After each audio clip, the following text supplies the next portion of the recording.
Welcome to r/NeighborsFromH. In this subreddit, people share stories about their crazy neighbors. Before we start, if you're new to my channel, please don't forget to click subscribe to join our friendly community. And now, without wasting any more time, let's dive right in. Won't move your car? I hope you like rotting meat in your vents. Let me set the scene. The year is 2017 and my family and I live in a quiet suburban street. It is mostly retired couples and some families with very young kids. Normal. Now, earlier this year, the house diagonal from us decided to move and sold it. About the day after everything's packed away, 5 cars come peeling down the street and pull into the driveway and out in the road. They are a bunch of college-age kids, so we give them some slack and let them go for a day or two. Meanwhile, day in and day out, different cars keep peeling down the street. Some are over 30 miles over the speed limit. This does not go over well with the neighbors, for most of the younger kids walk and ride their bikes down our street. Everyone is concerned they might hurt someone or someone's dog. Before something serious can happen, some of the neighbors who have lived here 20 plus years go over and meet the newbies. This includes my mom. They are polite at first, they agreed to not go over 35, but more cars keep racing down the road. Along with that, they seem to be having parties every other Tuesday with about 30 cars up the street. Now the niceties are over and the cops are called. Usually they would not do this, but about 5 calls came in from a bunch of houses and the police department was fed up. Having nothing better to do, they send one of the deputies and they wait around the corner for a few hours a day. About 2 fines are given and then they slow down. Except they get smart. There's only one place the deputy can hide, so they send 1 car to see if they are there. If not, they speed again. The deputy gives up after about 3 days and is gone. A few months pass and we were at a loss of what to do. Summer is almost here, so my brother and I are outside more. We have a basketball hoop at the edge of the road right across from the house. Our driveway is at almost a 45-degree angle and all my brother's buddies come and play, so we leave it there. There is a problem, the cars keep parking to block the hoop.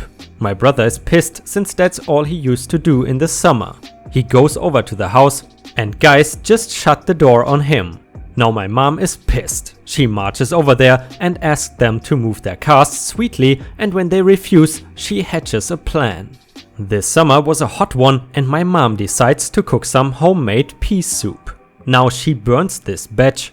By accident, of course. Now instead of chucking it out, she puts it in this big plastic jar, seals the lid and places it out on the back porch in the middle of the sun.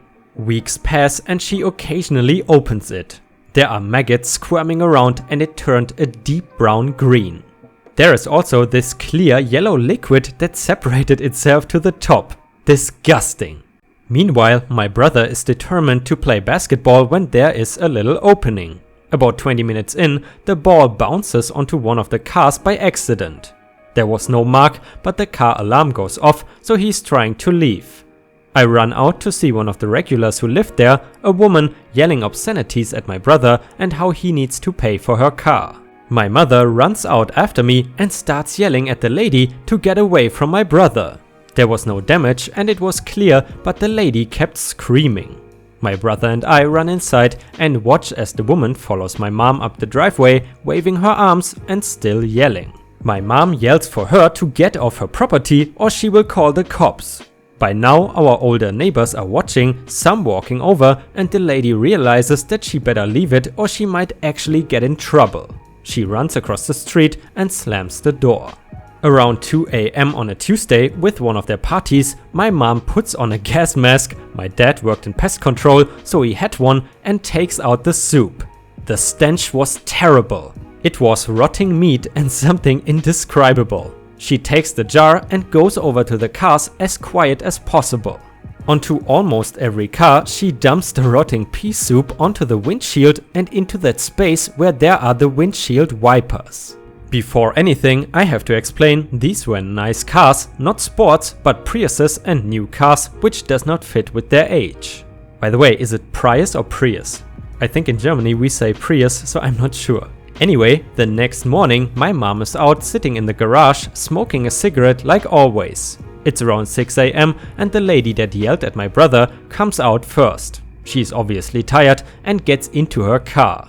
A minute or two passes as this woman has the most disgusted face. She turns on the windshield wipers and a hunk of rotting ham is sent flying. My mom is now in tears, and I mean tears. I wake up and head downstairs to the garage to see the woman yelling and about 20-ish kids heading out to their cars.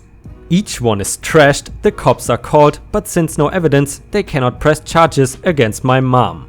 One by one, they leave in their ruined cars. They moved out 3 weeks later. To be honest, in regards to the neighbors, I can kind of relate, because we also have super annoying neighbors that always block our damn parking spot. Do you have any annoying neighbors like that? Feel free to share in the comments. I caught my neighbor's son stealing my underwear / other things. Family refuses to believe me or my landlord and is threatening to sue me for slander. What can I do? Moved into the apartment at the start of January. Since then I have been convinced that someone is stealing my underwear / bra / etc. Every floor has a pair of washer / dryer units, and since moving in I have had almost a dozen different things just disappear from the wash or dryer. The room is so tiny that there is nowhere to sit aside from sitting on top of one of the machines, so it makes it very hard to wait for it. 2 weeks ago I went and bought a bunch of new things, and when I went to go remove stuff from the washer I noticed that several things I had just bought went missing. Armed with this and the fact it was early Saturday morning, I went to our landlord and she was able to tell me during the 35 minutes of washing, the only person who entered was my next door neighbor's son.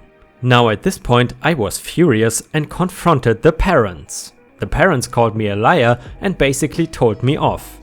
They absolutely refused to believe me, however, since confronting them I have had nothing go missing since then. Today I put laundry on and started cleaning my unit when I went to go drop trash off. I checked the laundry and discovered our neighbor's son going the dryer I was using. I again confronted the parents and they immediately started screaming at me for harassing their son. And threatened to call the police on me for harassing their son and threatened to sue me for slandering their son by implying he is a pervert. My question is, does this count as theft and can I go to the police and file a complaint? I don't want my clothing back at this point. Yeah, to be honest, I also would not want my underwear back from a creep like that. But I don't know about you guys, but this simply seems like theft. You cannot just take other people's stuff. Or how do you guys feel about that? Either way, if you have watched until here, please don't forget to post some stars in the comments and like the video if you want to support me. I'm very grateful for all your support and I cannot thank you guys enough. Never mess with a rancher and a neighbor. My father had the ultimate revenge when I was a kid. By the way, quick question, is it rancher or rancher? Because it's definitely rancher in British English, but I'm not sure. I grew up on a horse ranch in Colorado. We had a long piece of property, about 80 acres, and we raised Missouri foxtrotters. We had lived there for almost 20 years when some folks bought a strip of property way at the back of our land. It was a strange plot of land as it was very narrow and was sandwiched between our back fence and a busy county road. We were surprised anyone would buy it actually, as it forced the house to be pretty close to said road. Well, we never met these new neighbors until one day my dad gets a notice from a lawyer telling us that after having surveyed the property lines, our back fence encroaches on their property between 3 and 6 inches depending on the spot along the fence line. These folks had never met us, never introduced themselves. Our first introduction was this legal demand. My father was a salt of the earth kind of man, very kind but also very strong-willed. He called these folks, arranged a meetup and tried to talk some sense into them. First, did 3 to 6 inches really matter that much, and why had they not come to us to talk it through? He even offered a number of different compromises. These folks were hostile from the get-go. They demanded he move the fence immediately or they would sue. Apparently, the law stated they had to put their house so far away from our fence line, and they wanted to push it as far back from the road as they could when they built it, so they wanted that 6 inches very badly. I still remember when my dad got home from the meeting. He hung his head up and shook his head when he told my mom in his slow way. "Well, looks like we got the kind of folks for neighbors you don't ever want to have for neighbors." They sued and won, and we were forced to move the fence in 2 weeks. I say we because I was the free slave labor, as all farm kids are in this kind of thing. All that fencing material and the time were a big cost for my family, but we got the work done in early spring. Here is where the fun comes in. So the new neighbors broke ground and built all through the end of winter and into spring. The very next weekend after they had moved into their house, Dad roosted me out of bed and we took the big truck into town to the lumber yard. I was extremely puzzled as we loaded up a bunch of fencing material and building supplies. We did not have any big projects going that I knew about, and I kept asking him what it was for. But he just told me to wait and see with a devilish smile on his face. We built a pen and a small enclosure very near our back property line, directly behind the neighbor's new shiny house. The next day, one of our farm friends delivered a half-dozen pigs to their new home. Dan insisted on feeding those hogs table scraps and all the things that would go in the composter, as well as some good balanced hog feed to keep them healthy. Now, you may not know this, but the smell of pig excrement is directly related to what they eat and their pen. Table scraps make them smell bad. I mean bad. I had to drive the 4-wheeler back there every day to take care of them, and within a month, halfway there, and my eyes would start watering, it smelled so bad. When we mucked out the pen with the bobcat, we also made the pile right next to the pen. I cannot even imagine how bad the smell was living in that house. The neighbors, of course, freaked out, and again, without ever even trying to talk to us, went the legal route. They lost, the area was zoned agricultural, and my dad had done his homework to make sure he was breaking no laws or regulations. The pigs were far enough from us and our other neighbors that it didn't bother anyone but the people he wanted it to bother. Come fall, when winter moved in, we sold the pigs to slaughter, and Dad stacked up a bunch of building supplies next to the pen and let the neighbors know we would be expanding the profitable operation in the spring when they came out to scream at him. He smiled the whole time, speaking in his slow, steady way. The new neighbors sold their house in January when the ground was frozen, and the new owners would not smell the pen. Though as soon as the old neighbors were gone, we tore down the enclosure, spread the nasty stuff on the hayfield, and the new neighbors never had any bad smell come spring. They also were great neighbors and are still lifelong friends. Never mess with a rancher. By the way, do you guys have a good relationship with your neighbors? You know, to be honest, I always have the impression that in America it's very common to have a super good relationship with your neighbors. But I gotta say, here in Germany, that is definitely not always the case. Dealing with horrible and loud neighbors that are painting me as a racist in Texas. How do I protect myself legally? I have lived in my apartment for 3 years and never had a real problem with my neighbors. A few months ago, some new people moved in the apartment above mine. The last few months have been hell. They have parties every night, even weeknights, that never end before 3 AM. They are loud way past our community quiet hours. They have some sort of bass they like to turn on that literally shakes the ceiling, their floor.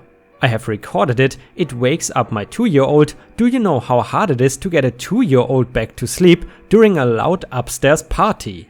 They leave trash outside their door for days so that smells and drips down. It has ruined my outdoor rug. I took pictures. They drop cigarette butts from above right onto my porch. They regularly park in the reserved spot I pay for monthly. It is a special fee, not everyone pays, but the apartment offers reserved spots. They are an extra $50 a month. The minute I leave, they pull their car there and refuse to move until I threaten to involve the apartment manager. They have a gigantic pairs of dogs that are aggressive, and they let them run around without a leash, even though the apartment has a leash policy and the city does too. They like to empty their bleach, another cleaning supply water, over the railing and directly onto the front stoop of my apartment door. I have 3 times walked out to stinky pine sol or the alarming and strong smell of bleach all over my front. It ruined my potted plants outside. I have reported all the incidents. I have tried to ask them to cut it out. They don't care. I recently called the police non-emergency line about the noise, and it turns out I am not the first to complain that day. The police came out and found some illegal drugs in the apartment or one of their guests. I'm not sure of how it was found. I stayed in my apartment and arrested some. Since then, they have taken to recording me anytime I leave my apartment. They've been calling me racist and threatening to put it in the internet and get me fired. The woman of the couple has followed me to my car with my child in my arms and yelled about how I am impeding her ability to exist in public because I am racist. She says I called the police on her for doing nothing. I only called the police about a noise complaint at 1 AM because they were having a loud party and had refused my request at 12 AM to maybe keep it down a little because my daughter was trying to sleep. I understand I am white and as such have no idea of the struggle. I would never dream of telling them how to live life. I just don't want them to leave trash that seeps down my front door. Leaving trash outside is against apartment policy and ruins my things, park in the spot I pay for monthly, and play loud music I can clearly hear in my home during quiet hours. She had thrown her dog's poop bags at my car. They have really upped the bleach game too. It has gotten on a few spots on my door and I am scared they might throw it at my car. I have asked my apartment to move me, but it is not feasible right now. I cannot break the lease for at least 3 more months. I cannot lose my job and I'm not sure how to protect myself legally. They are actually in my paid space right now, but I'm scared to have them towed because I don't know what they are going to do. I pay for that space. I have proof. The sticker on the front inside window matches the marked spot. If I tell the apartment, they will have the car towed, but I will look like a racist. All it takes is one video and a lie and I am ruined. I want to add that there are racists out there who deserve to be called out, and the overwhelming majority of those videos are true and tragic, and the white person in those videos deserves all the bad things that happens to them, but I think wanting to be able to sleep in the early morning hours and park in my own space that I pay for is reasonable, but maybe not. Well, I'm curious how you feel about that, but I would say she's very reasonable in her demands, and those neighbors just sound like absolute nut jobs. But maybe you have a different opinion. Tell us in the comments. Why you should not brag about your illegal activities to people that don't like you much. I started renting a house about 5 years ago. I had always lived in apartments and I was excited to finally have some space and privacy. This was ruined within the first week by my shitty neighbor, and he made my 4 years at that house miserable. He is in his late 40s or early 50s, and despite seeming like a fully functional adult, he has never lived outside of his parents' home. He spends every possible minute cleaning or admiring his truck. So he practically lives in the driveway. When he is not bragging about some bullshit move that he just pulled on someone, he's hitting on the wives and daughters of anyone on the street. I moved in during the winter and started noticing footsteps in my yard in the morning. I found out that he was walking into my yard to look in my windows and see what I was watching / playing at night. I bought a simple security system and put a few cameras up, and then this stopped. Then he started mowing my side yard. He would mow it the day after I did. I asked my landlord about this and was told that Mike, the creepy neighbor, considered it his property and kept arguing about the property line. It's just grass, so I let it go.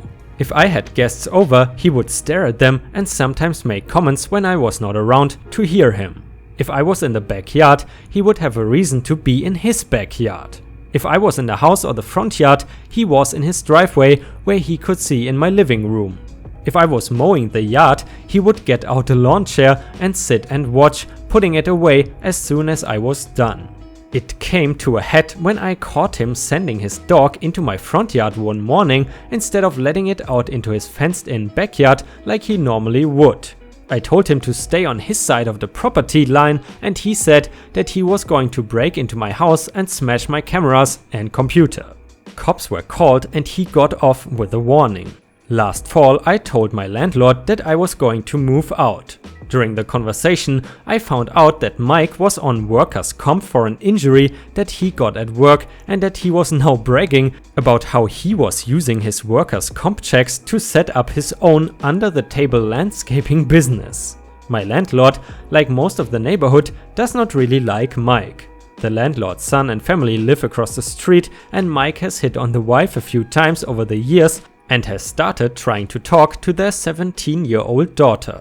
I waited for a day when he had his new work truck and trailer with his name and number on the door, and I made a video of him working on his yard and carrying 50 bags of mulch and climbing ladders. I sent videos and pictures to the fraud department of the workers' comp office. Today, I just found out that he was found guilty of fraud, ordered to pay back every dollar, and may end up in jail. I am happily living in a new place that has a lot of land between me and the neighbors. God, I hate hearing about creepy neighbors like that. I can imagine if you are a woman, that is probably 50 times as terrifying. As an example, my girlfriend told me about a friend of hers who lives in an apartment. By the way, this is happening in Thailand, just for context, and her friend had a cat, even though cats are not allowed in that apartment complex. And then one day that girl gets a little note under her door saying that she should have sex with the other neighbor, otherwise he would tell her landlord, which would probably result in her getting booted out. So yeah, super creepy, and one of the issues here is that things like that are not really openly talked about in Thailand, so that girl just moved out at one point and there were no consequences for that damn creepy neighbor. If you have ever had any similar experiences, feel free to share them in the comments. And Ripe Stars, unfortunately, that is the last story for today, but I hope you enjoyed the content, and if you want to hear more Neighbors from Hell stories, please tell me in the comments. So I hope you have a fantastic day, and I see you again tomorrow. Ripe signing off.